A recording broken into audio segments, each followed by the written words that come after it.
Jeremias capítulo 1, verso 1 diz assim: palavras de Jeremias, filho de Ilquias, dos sacerdotes que estavam em Anatote, na terra de Benjamim. A ele veio a palavra do Senhor nos dias de Josias, filho de Amon, rei de Judá, no 13º ano do rei reinado, do seu reinado. E lhes veio também nós nos dias de Joaquim, filho de Josias, rei de Judá, até o fim do ano 10º de Zedequias, filho de Josias, rei de Judá, até que Jerusalém foi levada em cativeiro no 5º mês. Assim veio a mim a palavra do Senhor, dizendo: antes que eu te formasse no ventre, eu te conheci, e antes que saísses da madre te santifiquei, e as nações te dei por profeta. Então disse eu: ah, Senhor Deus, eis que não sei falar, porque sou ainda uma criança. Mas o Senhor me disse: não digas eu sou uma criança, porque aonde quer que eu te enviar, irás, e tudo quanto te mandar dirás. Não temas diante deles, porque eu sou contigo para te livrar, diz o Senhor. E estendeu o Senhor a mão, tocou-lhe a boca e disse-me o Senhor: eis que põe as minhas palavras na tua boca. Pode se assentar bem tranquilamente. Deixa o texto aberto. A primeira coisa que eu aprendo aqui, irmãos, é que Jeremias foi chamado num tempo muito ruim. A Bíblia diz que ele foi chamado quando o povo de Israel foi cativo, aonde houve o cativeiro na Babilônia. Então a primeira coisa que eu aprendo é que ele precisaria ser profeta para um povo destruído, um povo verdadeiramente que precisava de uma palavra, precisava de algo para motivá-los a continuar vivendo. E o que nós estamos falando nesses dias, alinhando meu coração à visão do Pai, porque todos nós temos uma visão determinada nos dias de hoje, e você vai entender isso no final. Nós já temos um propósito e uma visão determinada. Diga para essa pessoa que está do seu lado, para acordar ela: nós já temos uma visão e um propósito determinado pelo Senhor. Amém? Porque o que nós aprendemos no domingo, que todas as coisas Ele criou, para Ele mesmo. Todas as coisas, até o ímpio para o dia mau, Ele já criou. Nós aprendemos que quando Ele nos dá a visão, nós precisamos entender e percorrer esta visão. E hoje nós vamos falar um pouco sobre esse término desta palavra. Precisamos ver o que Deus tem nos mostrado. O que Deus tem te mostrado nesses últimos dias? Você acha que você está cumprindo o desejo de Deus nesses últimos dias? Nós, como igreja, nós temos falado aquilo que Deus determinou para a igreja? Nós temos realmente cumprindo o ID de Jesus? Porque há uma visão e um propósito já determinado por Deus, meu e seu, de todos nós. E essa visão, ela é única, não há outra. Mas o problema todo é que Deus tem te mostrado. Só que tem uns que estão fingindo de cego no meio do tiroteio. Cuidado. Cuidado. Deus já nos mostrou, já nos identificou o caminho. E há 2 dias que em nossas vidas não pode mudar: o ontem e o amanhã. Mas hoje, se você tiver a visão certa e fazer o que for necessário para entrar dentro do propósito e dos princípios divinos e aliançado, Deus vai mudar não só o seu ontem, mas o seu amanhã. Em nome de Jesus. Deus vai mudar a sua história. Você vai poder contar que ontem foi bom, que hoje está sendo melhor e que amanhã vai ser melhor ainda, porque Deus tem te guiado os teus passos. Por isso, ver o que Deus está nos mostrando é muito importante. Porque quando você não vê, você anda. Você já tentou ficar cego por algum tempo, algum período? Você vai para os lugares que não deve ir. Tromba em tudo enquanto é lugar. Nunca fica num lugar só, porque você fica sempre incomodado. Porque você quer andar, você quer andar em lugares, caminhar em coisas. Porque quando você não vê nada, você não tem destino. Mas eu quero te dizer que hoje Deus vai mapear o teu destino. Amém? Mas um destino da sua soberania. Não predestinação, que não existe. É predeterminação de Deus para a minha vida e para a sua vida. Aleluia. E isso que Deus quer nos mostrar nesses dias. Precisamos apagar a primeira coisa, essa nossa mente negativa, que em vez de ser uma mente positiva, porque nós estamos lutando do lado do bem, nós estamos correndo atrás de almas, para que almas sejam salvas, para que pessoas sejam edificadas a cada dia mais e mais. Pelo contrário, nós vivemos dias de mentes negativas, mentes presas. Mas você sabe por quê? Porque nós perdemos a visão e perdemos o propósito de Deus. Porque quando nós estamos na estrada, no propósito de Deus, nada nos paralisa. Nada nos paralisa. Você tem falado do que Deus tem te mostrado? Você sabe por que você não fala? Porque Deus não tem te mostrado nada. Porque a Bíblia diz que o coração fala do que está cheio. Sabe por que você não para falar nada de Deus? Porque nós estamos com a mente negativa e o coração vazio das coisas do alto. Por isso que domingo eu falei, eu nem vou falar meus sonhos, as coisas que Deus tem me mostrado para esta igreja, porque senão você vai ficar muito chateado comigo. Porque são coisas grandes e ocultas que nem eu sei. Mas eu sei que vai acontecer. Estou preparado para o caminho. Amém. Quem está entendendo o que Deus está falando? E uma das melhores expressões da Bíblia é quando Deus diz: e assim aconteceu. E assim aconteceu. Porque todos nós gostamos de tudo que acontece, é ou não é? Mas o mais interessante desta caminhada com Deus, principalmente a de Jeremias, é que ele achou que seria usado por ele mesmo. Deus está dizendo para Jeremias: olha, não importa a tua força, não importa a tua mente, importa o teu coração. Se você arder, se você apaixonar pela visão que Deus tem te dado, e ela te conquistar, ela vai te levar para o caminho do êxito. Você vai chegar no final de tudo e vai contabilizar a vitória do Senhor, em nome de Jesus. Amém? Não se preocupe, a obra não é sua, é dele. Nós temos preocupado muito com muitas coisas e nós não deveríamos preocupar.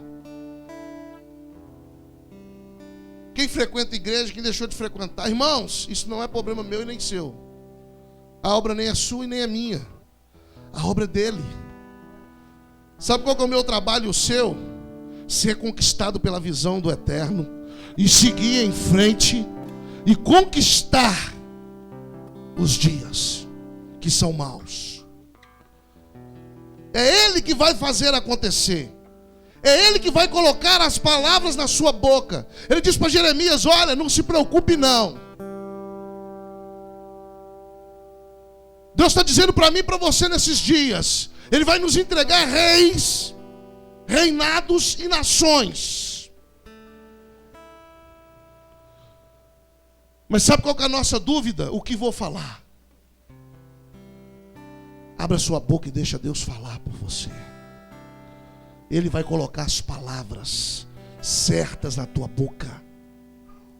Amém? Ele estava dizendo para mim e para você hoje: não se preocupe se você vai saber falar ou não. Abra o teu coração, entrega o teu coração a Ele, e o mais Ele vai fazer. O mais Ele vai cumprir aquilo que Ele tem cumprido. Precisamos ver e deixar que a visão nos conquiste. Você tem chorado pela visão que Deus tem te dado? Ou você é mais um no meio da multidão? Porque quando eles estavam reunidos no cenáculo, a Bíblia diz que nós estávamos reunidos. Nós estávamos reunidos. Quem estava reunido? Mas existia outros fariseus que falaram: estão bêbados, estão cheios de mosto. Quem é você na visão que Deus tem te dado? Você é unido na visão da igreja? Ou você é os outros que só veio para criticar, que só veio para falar abobrinha, e na verdade vive uma vida que não faz nada para ninguém? Quem é você na tua caminhada? Você tem feito a diferença? Ou você tem sido a diferença? Deus está nos chamando nesses dias. Precisamos, nossos pés vão caminhar naquilo que estamos vendo. O que você está vendo nesses dias? O que Deus tem te falado nesses dias? Irmãos, eu não estou falando aqui, irmãos, de ficar buscando coisas materiais para a sua vida medíocre, não. Estou falando coisas grandes de Deus. O que Deus tem falado com você? Porque se você espera em Deus só por um carro, você é o pior dos homens. Se nós esperamos em Deus só por causa de dinheiro, nós somos piores do que todos os homens. Deus, Ele tem muita coisa muito maior do que isso tudo. Deus é muito maior do que isso, irmãos. Só que nós precisamos buscar intimidade com Ele, buscar estar na presença dEle. Eu disse aqui no domingo, dentro desta palavra, Deus não é um Deus de um dia só. Deus não é um Deus de ficar, não. Vocês estão entendendo? Ficar, né? Só namora hoje, amanhã, já fiz isso muito. No outro dia a menina, coitada da menina, ficava lá, esperando. Eu volto, viu? Deus é comigo. Tem umas aí que estão esperando até hoje. Irmãos. E tem gente querendo fazer isso com Deus. Só prostituir com Ele uma noite. Só um culto. Deus não quer você. Deus quer você para a vida toda. Ele quer um casamento contigo. Ele quer ser o seu marido. Ele quer cuidar da sua noiva. Esqueça. Deus não é um Deus de uma campanha de 7 sexta-feira do milagre. Deus não é um Deus de 5.000 sexta-feira de não sei quem. Outro dia eu estava ouvindo um pastor muito conhecido pregando. Ele diz: cuidado com a cruz. Cabeça na cruz. 7 sexta-feira da cabeça na cruz. Cuidado, você vai conseguir só galo. Mete a cabeça na cruz, não. Só encosta. O que você tem esperado de Deus nesse relacionamento? Será que você veio aqui só para o seu ego ser massageado e você ir embora e nunca mais aparecer? Ei, você ainda não entendeu o que Deus quer contigo. Deus quer escrever a sua história toda. Toda. Você sabe por que a sua história não foi escrita por Ele? Porque você não deixou. É uma decisão. Judas, meu Deus do céu. Quando fala em Judas, nós pensamos logo em um traíra. É ou não é? Um mentiroso. Aquele que no final no sábado de aleluia, normalmente, a gente põe um boneco grande, põe fogo. Nós não, né? Mas o pessoal da turma aí, dos primos, põe lá o Judas, mete o couro nele, bate até. Aí quando não dá mais para arrebentar ele todo, manda fogo. Não queria falar desse Judas, não. Eu queria falar de um Judas que era igual a nós. Tinha um propósito, tinha uma visão, e Deus era com ele. Eu não quero falar aqui de um Judas que a maioria de nós, todos nós, aprendemos a criticá-lo. Não. Eu quero falar de um Judas que todos confiavam nele. O dinheiro da turma toda ficava no bolso dele. Eu quero falar de um Judas, não aquele traidor, mas aquele que recebeu um propósito. Pois quando falamos de Judas, logo pensamos, é um traíra, pastor. Vai falar desse homem para quê?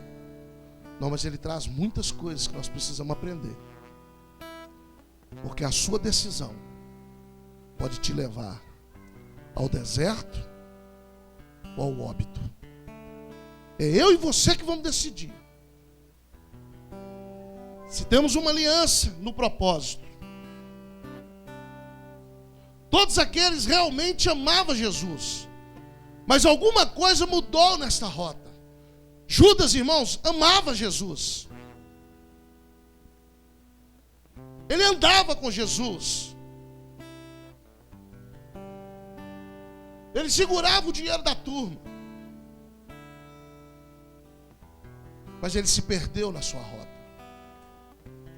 Talvez você está olhando para mim dizendo, mas pastor, a Bíblia diz, tome cuidado, aquele que está de pé, para que não caia. Esses dias são dias de alinhamento, de convocação do céu. Alinhe o teu coração às visões que Deus tem te dado. Alinhe o teu coração ao chamado que Deus tem te feito. E cuidado com a rota. A rota de Judas começou muito bem. Ele era um homem de confiança. Caminhava dentro de um princípio. Quando Jesus enviou os 12, quem estava lá? Quem estava lá, igreja? Quem estava lá, igreja? Judas. Expulsando demônios, curando enfermos. Ele voltou também todo alegrinho com a turma. Oh, Jesus, olha, no teu nome o pau caiu a folha. Nós repreendemos demônios, nós curamos. Meu Deus, aleluia. Mas esse mesmo cara, presta atenção em um dos conselhos que nós temos aqui. Mas quando estamos na caminhada, nunca decida nada em crise, irmãos. Não decida, não fale nada em crise. Porque o pior momento para decidir as coisas é nos momentos da crise. Mas eu quero te dizer em nome de Jesus, e só para aqueles que creem e conhecem a visão desta igreja, que toda crise não é maior do que uma aliança, porque uma aliança sempre vai superar a crise. Aliança! Aliança com propósito e com a visão. Muitos de nós não temos vencido a nossa caminhada, porque nós temos a visão, temos o propósito, mas não temos aliança. quebramos a aliança. E toda quebra de aliança vai te gerar óbito. Hoje você é crente, amanhã você já não é mais. Hoje você tem uma visão que vai ganhar o mundo inteiro, e amanhã você já não tem mais. Você está gerando óbito na sua vida. Eu não estou dizendo óbitos de morte. Não. Óbito de esfrieza espiritual. Miserável, você pode pôr até dentro da fornalha que não esquenta mais. Pode vir qualquer um pregar aqui que já não muda mais. Só anda frio. Sabe por quê? Porque tanta aliança que você foi quebrando. E essas quebras de aliança através de pecado, através de mentiras, desonestidades, com a tua igreja, com o teu pastor, com o teu líder. Quebra de aliança gera óbito. Cuide, para que você tenha a visão, o propósito e a aliança. Porque é a aliança que vai vencer as crises. Sabe por que você está com a sua esposa até hoje e eu também? Porque nós temos uma aliança. E a nossa aliança vence todas as crises. Vence crises.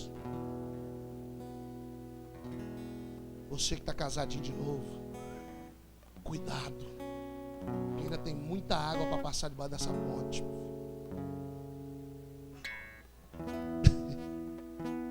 Tem muito trem para acontecer ainda. E se você não mudar, as circunstâncias nunca vão mudar. Você vai viver uma vida igual do Anderson Silva e daqueles caras que lutam em MMA. Toda hora lutando por muita coisa. Amém?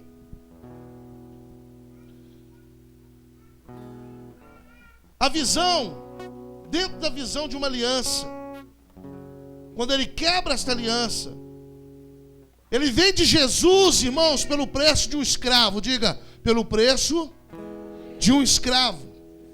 30 moedas de prata. É muito triste, irmãos.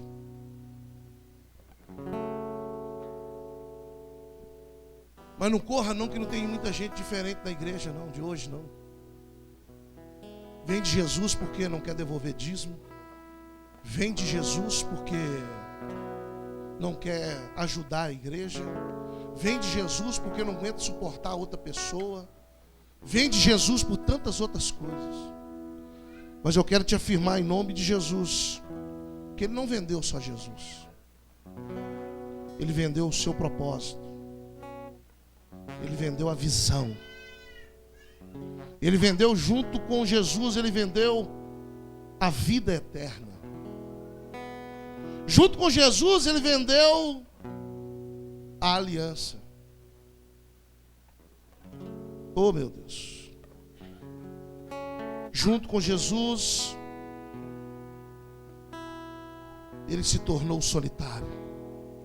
Primeiro estágio de quem quebra uma aliança: solidão. Todo quebrador de aliança, ele se torna solitário. Ninguém anda com ele, ninguém caminha com ele. Segundo estágio, óbito espiritual. Temos que entender isso e guardar estas palavras no nosso coração.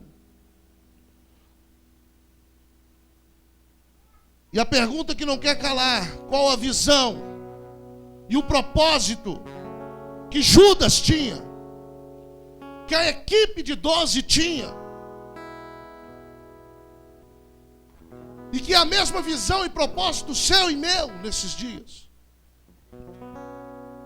Testemunhar que Jesus Cristo ressuscitou.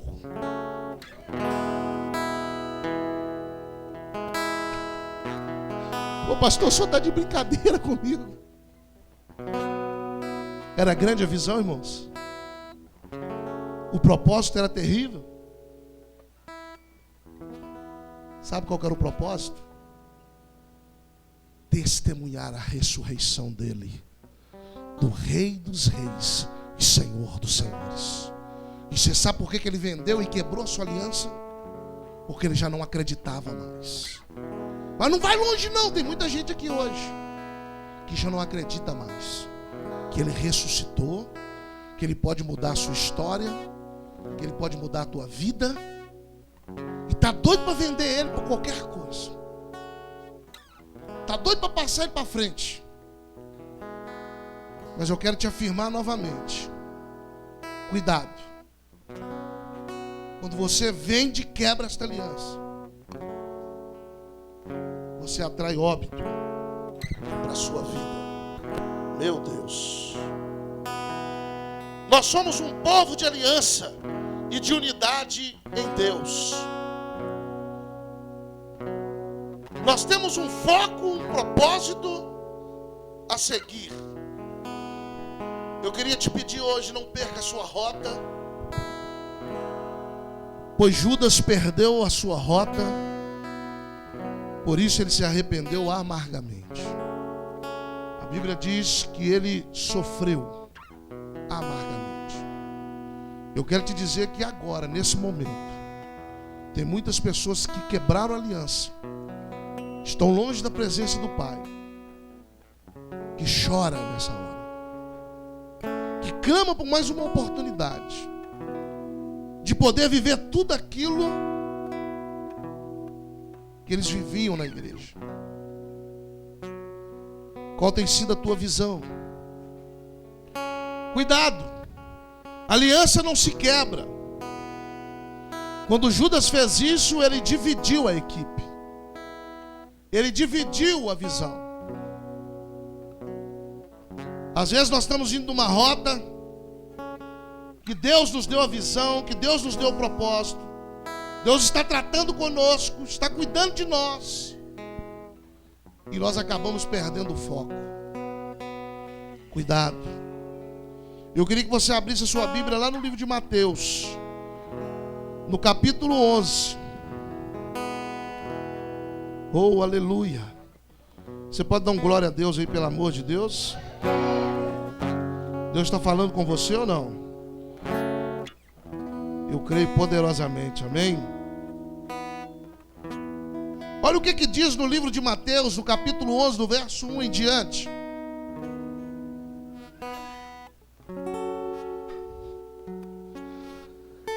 E aconteceu que, achando Jesus de dar instruções aos seus 12 discípulos, partiu dali a ensinar e a pregar nas cidades deles.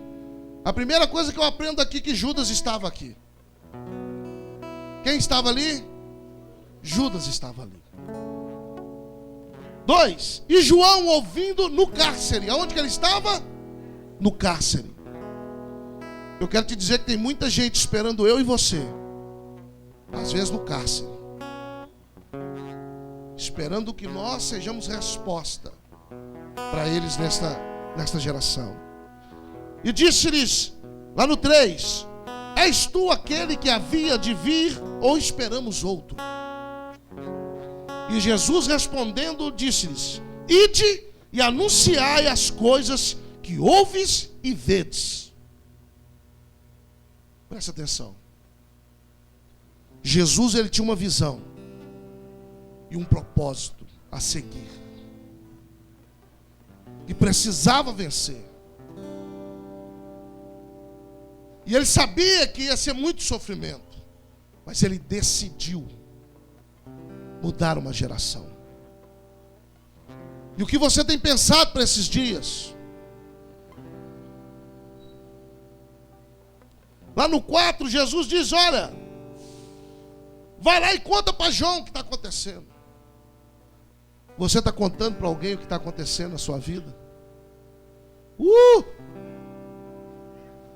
E Deus tem mudado a sua vida, ou você é aquele crente ainda até hoje, que não aprendeu a viver milagres, só fica chorando e resmungando e murmurando. A caminhada está difícil, a caminhada está difícil, a caminhada está difícil. Mas é difícil mesmo. Não é fácil. Quem quer entrar na eternidade aí? Você acha que vai ser fácil? E eles disseram: os cegos veem, os coxos andam, os leprosos são limpos, e os surdos ouvem, os mortos são ressuscitados, e aos pobres é anunciado o Evangelho. Ei! Jesus aqui na sua caminhada estava cumprindo o quê? A visão e o propósito que Deus tem dado para ele. E você e eu, e nós. O que Deus pode esperar desta geração apostólica, desta geração que nasceu para mudar o mundo. Nós cantamos: vamos mudar o mundo, vamos mudar. Nem você ainda mudou. Nós cantamos: do santo do santo, não consigo mais viver no santos dos santos. Mas nem lá você entrou ainda. Porque quem viveu lá, meu irmão, não consegue mais. Irmãos, eu não consigo mais viver longe da face do Eterno. Amém? E olha o que diz mais: os cegos veem, os coxos andam, os leprosos são purificados, os surdos ouvem. Aí ele vem dizendo: e bem-aventurado é aquele que se não escandalizar em mim. Judas se escandalizou nele, por isso vendeu, por isso quebrou a aliança. Nos dias de hoje, irmãos, nós não temos pregado mais, nós não temos falado mais de Deus. Você sabe por quê? Porque nós temos que falar do que aquilo que nós vivemos. Mas nós estamos vivendo uma vida de derrota, de insatisfações. Mas Deus hoje me trouxe aqui para te dizer que Ele vai mudar a sua história. É só você esperar nele. Aguenta firme. O deserto, ele tem começo, tem meio e tem fim. Deus é contigo nesta caminhada. Ele vai te ajudar a caminhar. E Jesus diz mais: partindo ele, começou Jesus a dizer as turmas a respeito de João, que fostes ver no deserto uma cana agitada pelo vento. Ou seja, João era qualquer um. Sim, que foste ver um homem ricamente vestido. Os que se trajam ricamente estão nas casas dos reis. Ei, Jesus está dizendo: no Evangelho não tem lugar para luxúria, não tem lugar para as vestes impecáveis. Aleluia! No reino de Deus não tem lugar para isso. Jesus está dizendo: olha, temos que ser como João.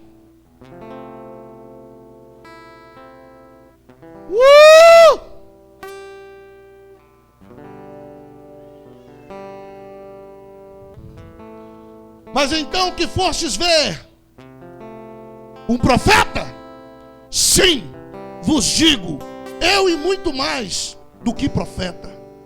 Porque é esse de quem está escrito: eis que diante da tua face envio o meu anjo, que preparará diante de ti o teu caminho. Sabe o que Jesus estava dizendo? Antes de mim houve João.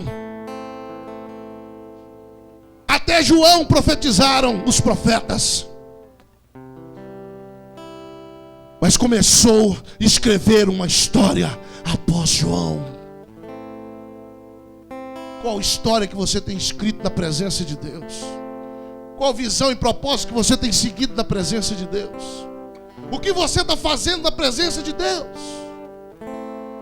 O que nós temos feito nesses dias? O que nós temos feito? Jesus então confirma o ministério de João Batista, dizendo: olha, ele foi, ele fez o que deveria ter feito, e agora sou eu. Eu quero dizer: cadê os de hoje? Cadê os de hoje? Cadê os de hoje? Cadê os de hoje?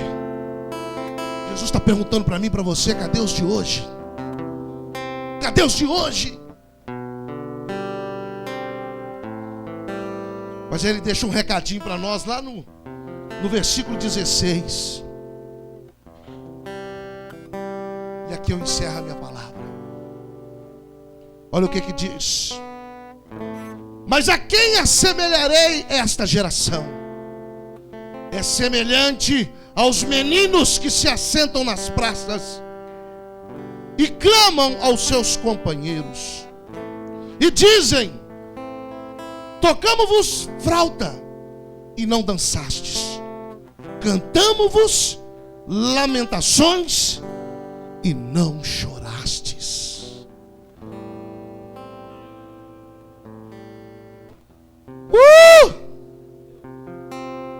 Meu Pai,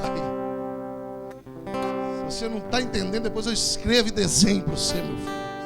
Mas precisa levar essa palavra lá para sua casa, lá para sua vida, lá para o seu dia a dia. Jesus está dizendo que a nossa geração está sendo uma geração que não está dando mais ouvido nem uma viola dessa. Porque quando chega na igreja fica parecendo aquelas múmias empanada. Mas quando estava no forró, quando estava no rock and roll, no carnaval, só Deus para segurar, senão já estava morto. Ele está dizendo que quando proclamamos lamentações, ou seja, falamos das palavras de Deus, proclamamos a verdade, não há ninguém mais que chore, porque nós somos egoístas, pensamos em nós mesmos. Judas foi um egoísta, não um traidor, mas um egoísta. Eu queria hoje, em nome de Jesus, proclamar a esta igreja, para ser uma geração que vai revolucionar esta outra geração, que vai mudar o confisco, que vai mudar esta cidade.